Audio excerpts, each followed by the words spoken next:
এখন দেখবেন সংবাদ শিরোনাম। শাহজালালে কার্গো ভিলেজের সুরক্ষিত স্ট্রং রুম থেকে অস্ত্র লুটের রহস্য উদ্ঘাটন হয়নি, এখনও চলছে তদন্ত, মুখ খুলছেন না বিমানের কেউ। রক্ষী বাহিনী তৈরি নয়, সার্বভৌমত্ব রক্ষায় প্রশিক্ষণ দেওয়া হবে ৯,০০০ তরুণকে, জানালেন উপদেষ্টা আসিফ মাহমুদ। আগ্রহীদের বাছাই করা হচ্ছে স্বচ্ছতার ভিত্তিতে। পাঠ্যপুস্তক বিতরণে এবারও বিপাকে এনসিটিবি, এখনও একটি বইও ছাপা হয়নি। ষষ্ঠ থেকে অষ্টম শ্রেণীর নতুন বই পেতে অপেক্ষা করতে হতে পারে মার্চ পর্যন্ত। গণহত্যার দায়ে ইসরায়েলের প্রধানমন্ত্রী সহ ৩৭ শীর্ষ কর্মকর্তার বিরুদ্ধে গ্রেপ্তারি পরোয়ানা জারি করল তুরস্ক। আনা হয়েছে সুমুদ ফ্লোটিলা বহরে হামলার অভিযোগও।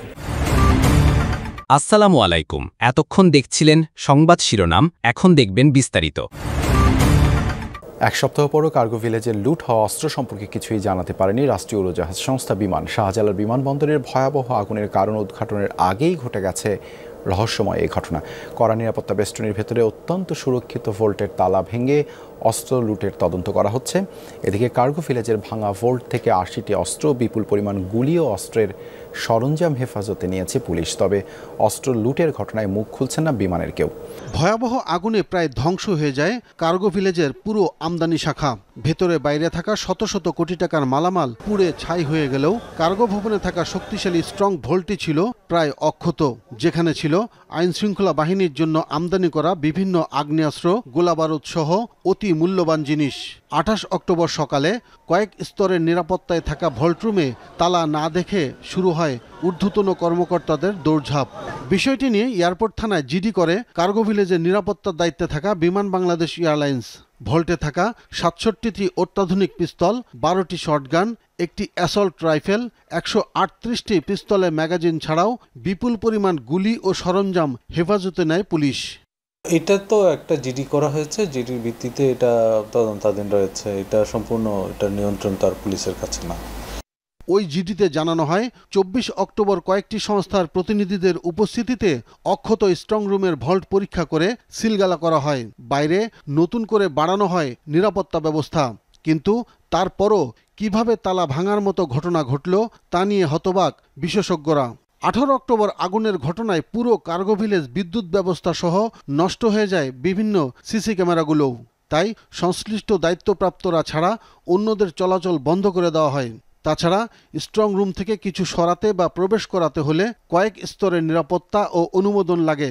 তারপরও কারা কিভাবে স্ট্রং রুমে হানা দিল তা নিয়ে মুখ খুলছে না বিমানের ঊর্ধ্বতন কোনো কর্মকর্তা। মিলিশিয়া বা রক্ষী বাহিনী তৈরি করার উদ্দেশ্যে নয়, ৯,০০০ তরুণকে প্রশিক্ষণ দেয়া হবে সার্বভৌমত্ব ও গণপ্রতিরক্ষায়। প্রকল্পটি নিয়ে তৈরি হওয়া নানা আলোচনা সমালোচনার জবাবে যুব ও ক্রীড়া উপদেষ্টা আসিফ মাহমুদ সজীব ভূঁইয়া প্রকল্পটিকে নিয়ে একটি মহল গুজব ছড়াচ্ছে বলে অভিযোগ তার। বলেন, রাষ্ট্রীয় নীতির অংশ হিসেবেই সরকারের সম্মতিতে এই প্রকল্প নেওয়া হয়েছে। প্রশিক্ষণে আগ্রহীদের নির্বাচনও করা হচ্ছে স্বচ্ছতার ভিত্তিতে। দেশের ১৮ থেকে ৩৫ বছর বয়সী তরুণ তরুণীদের জুডো, কারাতে, তাইকোয়ান্দো এবং শুটিং প্রশিক্ষণের একটি প্রকল্প গ্রহণ করেছে যুব ও ক্রীড়া মন্ত্রণালয়।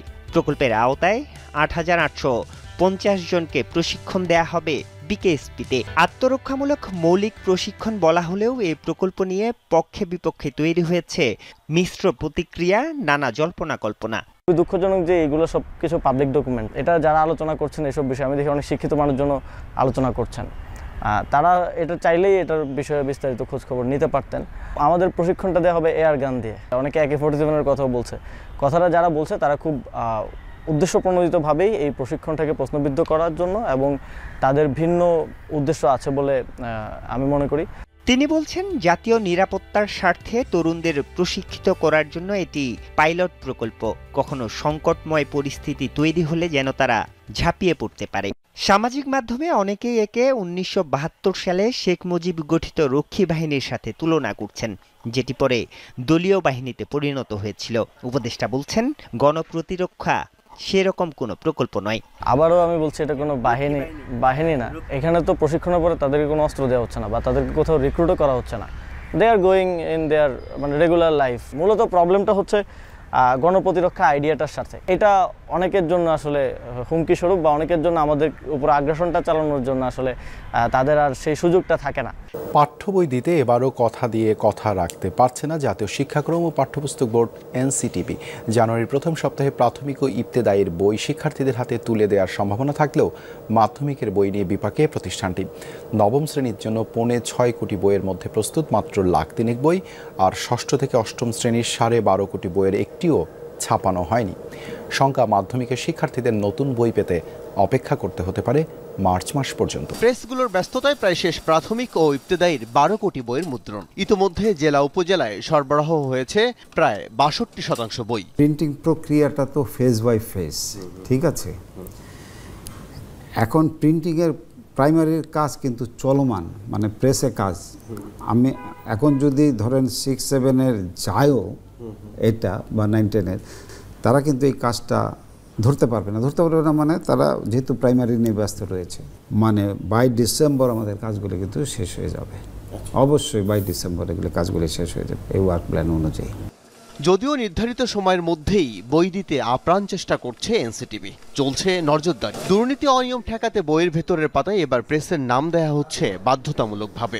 অভিযোগ আছে এমন কড়াকড়িতেও নিম্নমানের কাগজ ব্যবহার করছে অনেক প্রেস মালিক। এনসিটিবির সাথে যোগসাজশে কোমলমতিদের হাতে মানহীন বই দেওয়ার অপচেষ্টায় অনেকেই। ইসরায়েলের বিরুদ্ধে আরও একটি বড় পদক্ষেপ নিল তুরস্ক। গাজায় গণহত্যার দায়ে প্রধানমন্ত্রী বেনিয়ামিন নেতানিয়াহুর বিরুদ্ধে গ্রেপ্তারি পরোয়ানা জারি করেছে আঙ্কারা। নেতানিয়াহু ছাড়াও এই তালিকায় রয়েছে প্রতিরক্ষামন্ত্রী ইসরায়েল কাটজ, জাতীয় নিরাপত্তা মন্ত্রী ইতেমার বেন গাভির, সেনাপ্রধান এবং নৌবাহিনী প্রধান সহ দেশটির 37 শীর্ষ কর্মকর্তা। তাদের বিরুদ্ধে আনা অভিযোগে বলা হয় গাজায় গণহত্যা এবং মানবতাবিরোধী অপরাধ চালিয়েছেন তারা। এছাড়া অবরুদ্ধ উপত্যকায় মানবিক সহায়তা নিয়ে যাওয়া গ্লোবাল সুমুদ ফ্লোটিলা বহরে হামলার অভিযোগও করা হয়। দীর্ঘ 2 বছর ধরে গাজায় ইসরায়েলের চালানোর নানা নৃশংসতার কথা তুলে ধরা হয় আঙ্কারার এক বিবৃতিতে। সুমুদ ফ্লোটিলা অভিযান থেকে ফিরে আসা ব্যক্তিদের সাক্ষ্য এবং ফরেনসিক প্রমাণও গুরুত্বপূর্ণ ভূমিকা রেখেছে এই মামলায়। যুদ্ধের কারণে প্রায় 2 বছর ধরে বন্ধ গাজার বর্জ্য অপসারণ এবং পয়ঃনিষ্কাশন ব্যবস্থা। পাহাড় সম স্তূপে পরিণত হয়েছে নোংরা আবর্জনা। তাঁবুর পাশে ময়লার স্তূপ আর নর্দমার নোংরা পানির মাঝে বাধ্য হয়ে দিন পার করছেন অসহায় ফিলিস্তিনিরা। এরই মাঝে শিশুদের মাঝে ব্যাপক হারে ছড়িয়েছে চর্মরোগ। ধ্বংসস্তূপের পাশাপাশি চারদিকে ছড়িয়ে ছিটিয়ে রয়েছে নোংরা আবর্জনা, যেখানে বসতি গড়েছে মশা মাছি।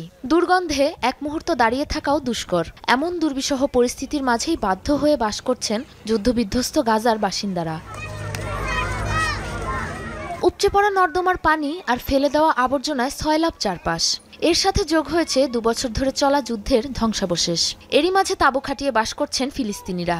ডেঙ্গু, ম্যালেরিয়া, কলেরার মতো রোগের পাশাপাশি নোংরা পরিবেশে ব্যাপক আকারে ছড়াচ্ছে চর্মরোগ। এদিকে হাসপাতালে রোগীর ভিড় বাড়লেও নেই যথাযথ চিকিৎসার ব্যবস্থা।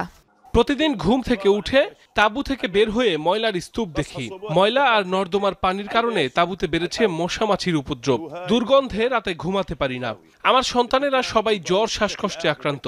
পরিবারের সদস্যদের চিকিৎসা করানোর মতো সামর্থ্যও নেই আমার। ইসরায়েল সীমান্তের কাছাকাছি ছিল গাজার 3টি প্রধান শোধনাগার।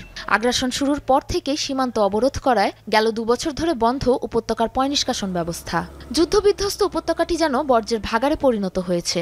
গেল মাসে যুদ্ধবিরতির পর থেকে একটু একটু করে বর্জ্য নিষ্কাশন শুরু করেছে কর্তৃপক্ষ।